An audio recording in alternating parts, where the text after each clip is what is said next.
Hello అండి, అందరికీ welcome to my channel. ఈరోజు పోటు మొక్కలతో గుడాలు ఎలా తయారు చేయాలో ఒకసారి చూద్దాం.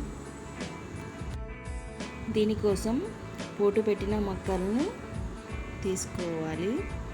అలాగే అనుములను కూడా ఒక కప్పు తీసుకోవాలి. ఇప్పుడు ఈ రెండింటిని బాగా కడిగి నానబెట్టుకోవాలి. ఈ మొక్కలను మనం ఎప్పుడు చేసుకోవాలనుకున్నా దాదాపు 8 నుంచి 10 గంటల సేపు నాననివ్వాలి. ఇలా నానిన మొక్కలను కుక్కర్లో పెట్టి దాదాపు 8 నుంచి 10 విజిల్స్ వరకు రానివ్వాలి. ఇలా మెత్తగా ఉడికేంత వరకు ఉడకనివ్వాలి. ఇప్పుడు గిన్నెలో నూనె వేసి బాగా వేడయ్యాక ఇందులో ఆవాలు, జీలకర్ర వేసి, వెల్లుల్లి పేస్ట్ వేసి, కరివేపాకు వేసి, కొంచెం పసుపు కూడా వేసి బాగా వేగనివ్వాలి.